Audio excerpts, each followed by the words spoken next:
안녕하세요. 현직 셰프로 일하고 있는 34살 여자입니다.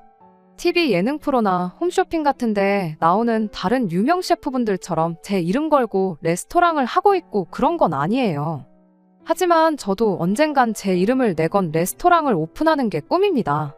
원래는 서울에 있는 유명 호텔에서 일을 했었고, 현재는 아는 지인이 가게를 내면서 호텔 일을 그만두고 경기도 외곽 북한강 근처에서 뷰 맛집이자 음식 맛집으로 유명한 레스토랑에서 월급 받으며 일하고 있어요. 34이라는 나이가 결혼하기에 이른 나이는 아니죠. 일에 정신이 팔려서 결혼이고 뭐고 제쳐두고 여태까지 열심히 살아왔어요. 그렇다고 제가 결혼의 뜻이 없는 건 아닙니다. 제 나이가 나이다 보니 명절 때만 되면 친척들이 결혼은 언제 할 거냐는 질문을 피해갈 수가 없는데 그게 그렇게 고역이 아닐 수가 없습니다. 저도 괜찮은 사람만 나타나면 결혼을 할 생각이 있었어요. 그런데 일이 너무 바쁘다 보니 사람을 만날 기회가 흔하지 않았죠. 더군다나 제가 주 5일 근무를 하고 있기는 하지만 바쁜 주말의 경우는 교대 근무를 하고 있는지라 주말에 쉬는 날이 한 달에 2번 정도밖에 안 되거든요. 그렇다 보니 안 그래도 모자란 시간이 더더욱 모자란 상황이었지요. 일이 바쁘다고 해서 결혼을 아예 손을 놓고 있던 건 아니었어요. 가족들한테는 모르게 해서 틈틈이 중간중간 연애를 하고 있기도 했었죠. 그중에 결혼 이야기까지 나올 정도로 깊게 만난 사람은 없었는데 하나같이 말하는 게 주말에 시간 맞추기가 너무 어려운 게 힘들다는 의견이 많았습니다. 특히나 직장을 서울에 있는 호텔에서 경기도 외곽 쪽으로 옮기게 되면서 애써 맞추던 시간마저도 더 맞추기 힘들어진 상황이었어요. 그렇다고 제가 밥 벌어먹고 사는 일이 이건데 결혼 하나 하자고 해서 여태껏 쌓아온 경력도 다 포기해버리는 게 맞는 건가 싶었어요. 언젠간 제 이름으로 레스토랑을 오픈하고 그때부터는 저도 당연히 일을 하겠지만 월급 셰프도 고용하게 될 테니 그때 되면 아무런 문제가 없을 거다 하고 긍정적으로 생각해보려 했지만 솔직히 꿈만 같은 이야기지 당장은 이루어지지도 않을 현실성 없는 망상에 불과했습니다. 10년 일하면서 모아놓은 돈은 꽤나 많은 편이지만 제 이름으로 가게 오픈하기엔 터무니없이 부족한 돈이었거든요. 그냥 한 해 한 해 한 명씩 제 주변 친구들부터 예전부터 같이 일해오던 사람들 결혼하는 거 구경이나 다니면서 추기하고 그렇게 결혼은 저랑 인연이 없는 건가 하는 생각만 갖고 살았네요. 그러다 작년 겨울 어쩌다 보니 인연이 다 남자친구가 생기게 되었습니다. 그때 당시에는 드라마에서나 나올 법한 운명적인 상대가 나타났다 생각했었죠. 그런데 하필 그 드라마 장르가 하고 많은 드라마 중에 막장 드라마일 거라고는 그때는 상상조차 하지 못했네요. 남자친구의 나이는 37이었고 해 바뀌면 38에 곧 40을 앞두고 있었다 보니 연애 시작하면서부터 서로 결혼을 어느 정도 염두에 두고 있었던 것 같아요. 그 덕에 연애 시작과 동시에 서로의 결혼관에 대해서 이야기를 나누는 사이까지 금세 발전하게 되었습니다. 조건만 따져본다면 처음엔 이 사람이 왜 여태껏 결혼을 못했나 하는 생각이 들 때가 많았습니다. 저야 주말에도 일 때문에 시간 내기가 힘들어 연애할 시간이 부족했었다는 변명거리가 있었지만 남자친구의 경우는 저처럼 주말에 출근할 걱정 없는 안정적인 공기업을 다니고 있는 사람이었거든요. 연봉도 나쁘지 않고 외모만 두고 보더라도 어디 빠지는 점이 있는 사람이 아니었어요. 대출이 조금 남아있다고 하기는 했지만 자가로 집도 보유하고 있었고요. 성격도 굉장히 좋았습니다. 그동안 저와 연애했던 사람들이 하나같이 입을 모아 말했던 게 제 스케줄 문제였는데 남자친구는 그런 제 사정 또한 전부 다 이해해주는 사람이었어요. 그 먼 길 마다하지 않고 제 체력 생각해준다고 데이트도 제가 사는 곳 근처에서만 했었고요. 남자친구 집까지 차로 못해도 1시간은 걸리는 거리를 일주일에 2~3번씩 와주면서 불만 한마디 말한 적이 없는 사람인데 당연히 고맙지 않을 수가 없었지요. 그 덕에 저도 이 결혼에 대해 어느 정도 확신을 갖게 되었습니다. 연애 시작하자마자 결혼 이야기를 꺼냈던 게 너무 성급했던 게 아닐까 하던 시기도 있었는데 그 시기는 생각보다 금방 지나갔고 언젠가부터는 저도 이제 곧 결혼하겠구나 하는 생각을 갖게 되었습니다. 그런데 결혼 이야기가 어느 정도 진행되면서 이 사람이 왜 여태껏 결혼을 못했는지 그 이유를 알게 되었습니다. 뭐 말할 것도 없지요. 결혼이 일륜지 대사라고들 하잖아요. 둘만 서로 좋다고 이 결혼을 하기에 남자친구의 가족들이 그 누구도 감당할 수 없는 사람이라는 걸 알게 되었거든요. 처음 예비 시어머니를 만나게 되었을 때까지는 예비 시댁이 그런 사람들이라는 낌새조차 눈치를 채지 못했습니다. 어쨌든 저도 서비스직에 몸담고 있는 사람이다 보니 소위들 말하는 여러 진상들을 많이 봐왔어요. 그래서 제가 나름 사람 보는 안목이 있다고 생각했는데 처음 만난 예비 시어머니는 그냥 평범하게 좋은 사람처럼 보였거든요. 제 직업이 셰프라는 이야기를 듣고는 우리 아들 결혼하면 만난 거 많이 먹겠구나 하면서 좋아하셨었죠. 아무래도 아들 나이가 나이다 보니 길게 볼 거 뭐 있냐며 하루빨리 결혼 날짜부터 잡으라는 식으로 보챘던 걸 제외하면 별다른 이상한 점이 없는 평범한 사람이었어요. 그런데 그 평범한 예비 시어머니 옆에 예비 신우라는 존재가 함께하게 되니 그 시너지가 이루 말할 수 없을 정도로 커지더라고요. 예비 신우를 처음 만나게 된 건 양가 상견례 자리였습니다. 양가 상견례도 별 문제 없이 마쳤어요. 저희 부모님 모셔다 드리고 저도 집에 가려는데 예비 신우가 저를 붙잡더군요. 처음 만났는데 인사라도 제대로 나눠야지 않겠냐면서 저랑 남자친구, 예비씨 부모님 같이 해서 이야기 좀 하다 들어가라고 하면서 말이지요. 그날 자리가 양가 상견례 자리였다 보니 예비 신우가 그 자리에서 발언의 기회가 많지는 않았어요. 동생 와이프의 자기 옳게 될 사람인데 저를 궁금해하는 건 당연하다 싶었지요. 하지만 저도 곧바로 출근을 해야 하는 상황이었다 보니 나중에 자리를 따로 만들면 어떻겠냐고 대답했지요. 레스토랑에는 상견례가 있어서 출근이 조금 늦을 수도 있다고 양해를 구해놓았던 상황이긴 하지만 예비 신우랑 따로 자리를 만들면 못해도 2-3시간은 더 지체될 게 뻔했으니 이해 좀 해달라고 했죠. 그런데 평범하게 좋은 분이라고 생각했던 예비 시어머니가 제 어깨를 손바닥으로 한 대 툭 치면서 예비 신우가 얼마나 바쁜 사람인지에 대해서 구구절절 이야기를 하더군요. 요는 오늘 이 자리를 위해 예비 신우가 바쁜 시간을 내줬는데 그냥 보내는 게 말이나 되냐면서 식당에다가 전화해서 못 간다 말하고 자리를 빛내라고 하더라고요. 제가 예민한 걸 수도 있었겠지만 제 나름대로 프라이드를 갖고 일하고 있는 레스토랑을 두고 주방이 어떻게 돌아가는지도 모르면서 메인 셰프인 제가 없어도 충분히 돌아가는 식당 취급을 하는 것부터 기분이 팍 상했습니다. 예비 신우가 바쁜 시간 내서 몸소 상견례 자리에 행차해줬다고 하는 것도 어이가 없었어요. 남자친구한테 들어서 예비 신우에 대해서는 어느 정도 이미 알고 있던 상황이었습니다. 원래는 병간호 도와주는 일을 하고 있었는데 그때 간호해주던 환자분과 인연이다 그 집 아들과 결혼을 하게 되었고 현재는 전업주부로 집에서 아이 둘 키우고 있다고 들었어요. 애 둘 키우는데 아이 맡겨놓고 상견례 자리까지 나오는 게 힘들기야 했겠지만 도무지 시간을 낼 수 없는 상황에 어떻게든 시간 내서 나왔다고 하는 말이 솔직히 저한테는 말도 안 되는 소리라는 생각밖에 들지 않았었어요. 그 와중에 남자친구가 참 못 믿어 보이기 시작했습니다. 실랑이를 길게 한 건 아니지만 제가 바로 출근해야 한다는 것도 알고 있었고 상황이 여의치 않다는 식으로 이야기를 하고 있는데도 제 편에 서서 말 한마디 해주지 못하고 있었거든요. 어떻게 좀 해달라는 제 눈빛을 애써 무시하는 건지 아니면 눈치가 없는 건지 그래도 혹시 모르니 레스토랑에 전화 한 통 해보라는 말이나 하고 있는데 앞으로 이 사람이 내 남편이 되면 자기 가족들 앞에서 저를 위해 말 한마디 제대로 해줄 수 있겠나 하는 생각이 들더군요. 하는 수 없이 결국 레스토랑에 전화를 걸게 되었습니다. 그래도 저랑 꽤 오래 알고 지낸 지인이라고 혹시 모를 상황에 대비해서 다른 셰프님한테 미리 양해를 구해놓았으니 주방 걱정은 할 필요가 없다고 걱정 말고 예비시댁에 눈도장 제대로 찍고 오라고 해주더라고요.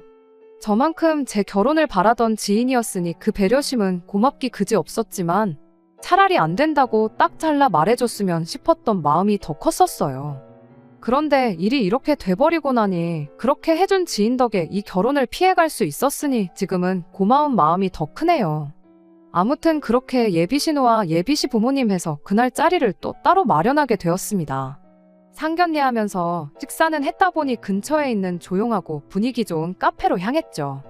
대화를 나누면서 더더욱이 이 자리가 굳이 필요했었나 하는 느낌을 지울 수가 없었습니다. 예비 신우가 물어보는 질문들은 뻔하디 뻔한 질문들밖에 없었거든요.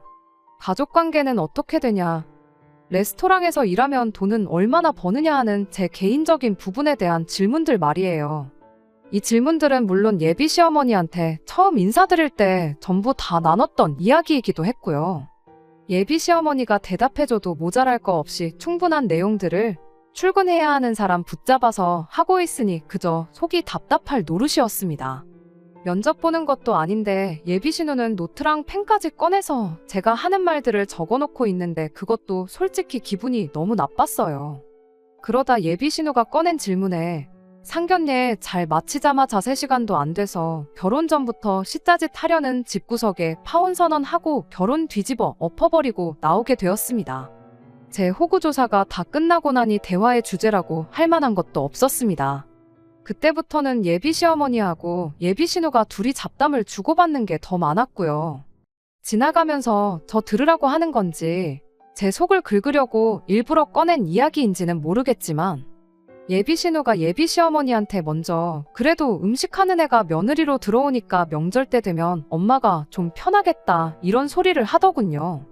이미 시작부터 며느리이자 옳게 기선제압을 하려는 게 눈에 선했고 그 상황에 입 꾹 닫고 앉아서 커피나 홀짝이고 있는 남자친구가 원망스럽기까지 했어요.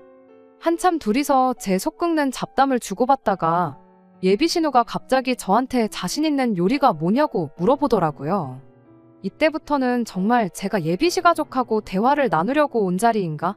아니면 호텔 주방 면접을 보러 온 자리인가 싶을 정도로 제 요리 실력에 대해 구체적인 질문을 꺼내기 시작했어요.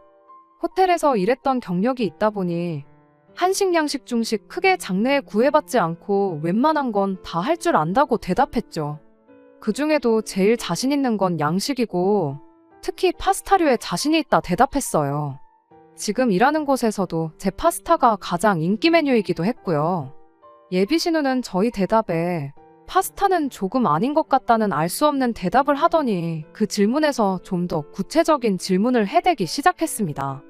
갈비찜 같은 건 할 줄 아느냐, 잡채 같은 건 할 줄 아느냐 하는 식으로 말이에요.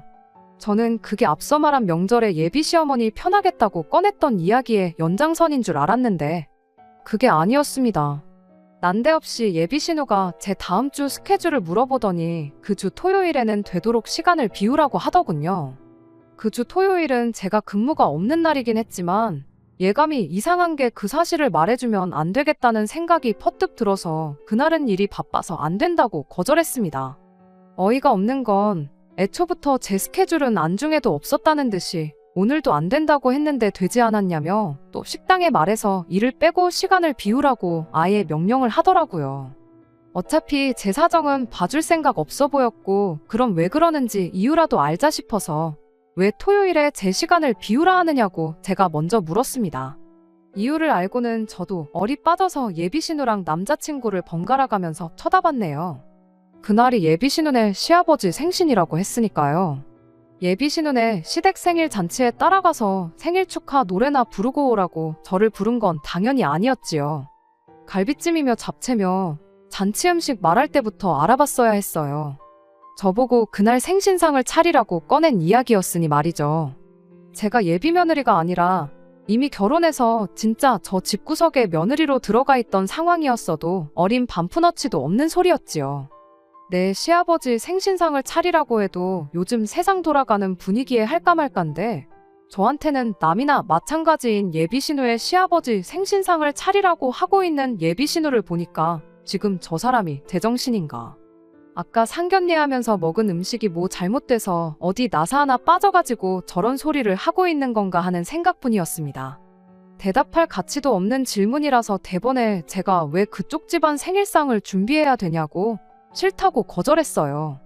그랬더니 예비 신우가 우리 집에 점수 따고 싶은 생각이 없냐는 헛소리를 하는데 그때쯤부터는 진짜 저게 뭘 잘못 먹고 나왔구나 싶더라고요.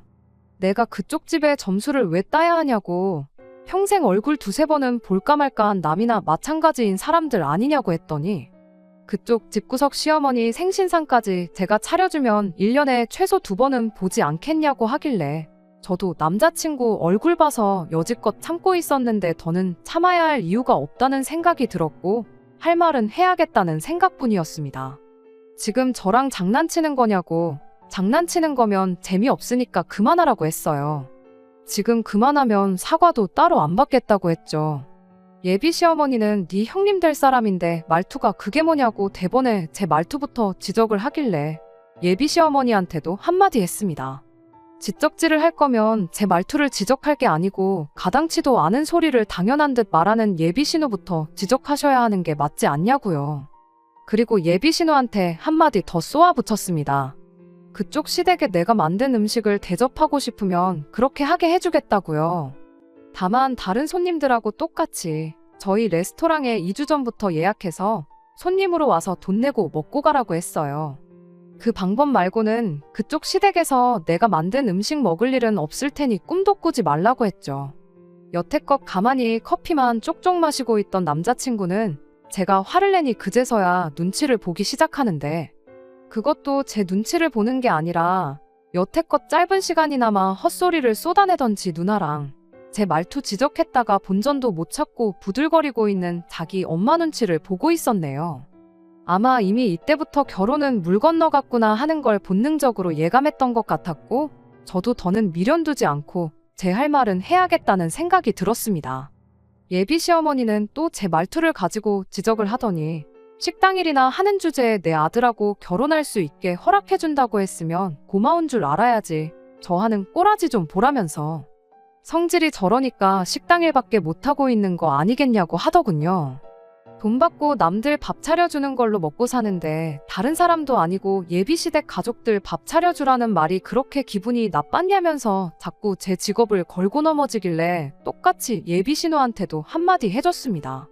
결혼하고 전업주부 하기 전에는 아픈 사람들 돌봐주지 않았냐고요. 잘하는 일이 있는데 집에서 애나 키우면서 재능 낭비하지 말고 시골에 계신 저희 할머니가 지금 간병인이 필요한데 거기 가서 우리 할머니 좀 도와달라고요.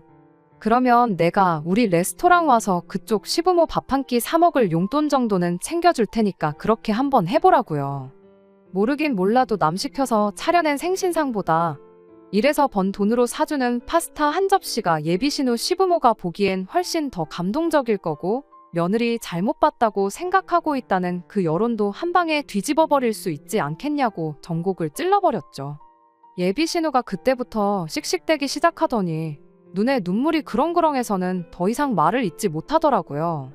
예비 시어머니가 대신 나서서 한마디 하려고 하는데 그것도 제가 멈춰 세워서는 그만하시라고 했어요. 더 해봐야 예비 신우만 더 비참하게 만드는 거 아니겠냐고요. 그동안 식당이라는 천한 며느리 보게 될까봐 알게 모르게 소가리를 하셨나 본데 축하드린다고. 오늘 일로 저 같은 며느리 볼 일은 없게 되었으니 앞으로 신혼에 시댁 생신상도 척척 차려내고 시댁 말이라면 죽는 신용도 하는 그런 사람 찾아서 아드님 결혼시키라고 했습니다. 그런 사람 찾을 수 있기는 있겠냐고, 그래도 혹시 모르니 한번 열심히 노력해보라고 말하고 저는 자리에서 일어났습니다. 그제서야 저도 제정신이 들고 주변 환경이 눈에 들어오기 시작했는데 얼마나 소란스러웠던 건지 카페 안에 온 손님들이 저희 쪽을 쳐다보고 있었어요. 제가 밖으로 걸어 나오는데 몇몇 분들이 정말 잘했다는 표정으로 저한테 엄지를 척하고 내밀어 주시고 그랬는데 솔직히 자랑스러웠다기보단 쪽팔린 게 더 컸고, 그렇다 보니 평소보다 훨씬 더 빠른 걸음으로 도망치듯 카페를 뛰쳐나오게 되었습니다. 카페에서 저만치 멀어지고 나니 저 멀리서 남자친구가 저를 쫓아 뛰어오고 있더라고요. 더 볼 일 없으니까 오지 말라고 멀찌감치서 소리를 질러댔는데도 기어이 제 옆까지 오더라고요. 자기 가족들을 대신해서 저한테 사과하는 것까지는 바라지도 않았는데 갈 길 가던 저를 불러세워서 한다는 소리가 이대로 가면 어떡하냐는 겁니다. 이대로 가면 파혼이라고.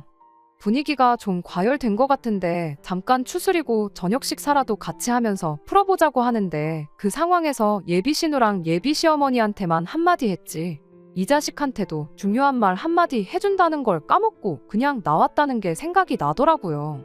그래서 너도 그 나이 먹고 그랬으면 정신 똑바로 차리라고 했네요. 그 와중에 오빠한테 너가 뭐냐고 지적을 하길래 진짜 오늘 너네 누나랑 자리를 가졌던 게 천만 다행인 것 같다고. 어영부영 그냥 넘어갔다가 혹시나 결혼이라도 했으면 빼도 박도 못했을 텐데 완전 조상신이 도운 느낌이라고 해줬죠. 연애 초반에는 왜 너 같은 사람이 아직도 결혼을 안 했나 싶었는데 이제 보니 알겠다고. 안 한 게 아니라 못한 거 아니냐고 전곡을 찔러줬습니다. 보나마나 그 나이 먹고 결혼하겠다고 집에 데려온 상대가 내가 처음은 아닐 테고 다 너네 누나랑 어머니 겪어보고 도망친 거 아니냐고 물었는데 아무 대답도 못하는 게 제가 말한 게 틀린 말은 아니었나 보더라고요.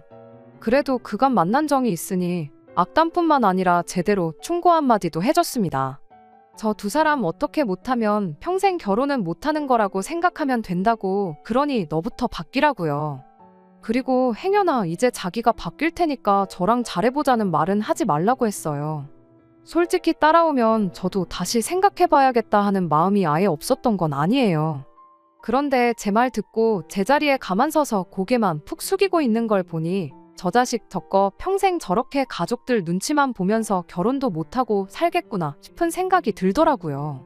그 꼴을 보고 집에 왔더니 결혼 문턱까지 갔다가 파혼하게 된 게 하나도 아쉽지가 않고 제 속이 다 후련했습니다. 내년 초에는 결혼하겠구나 하던 제 개인적인 소망은 이루어지지 않게 되었지만 결혼이 뭐라고 저를 결혼 전부터 종부리듯 대접해주는 집에 제 발로 자처해서 며느리가 되겠다고 들어가겠어요? 한동안은 그냥 하던 대로 일에나 열중하고 지내야겠어요. 예비 시어머니도 한때는 며느리였을 테고 예비 신우 또한 지금 한 집의 며느리일 텐데 왜 똑같은 입장이 되는 저를 부려먹지 못해 저렇게 안달이었는지는 솔직히 아직도 의문이네요. 끝까지 들어주셔서 감사합니다. 오늘의 사연은 여기까지입니다. 구독과 좋아요, 알람 설정 부탁드리고 더 좋은 사연으로 다시 찾아뵙겠습니다. 감사합니다.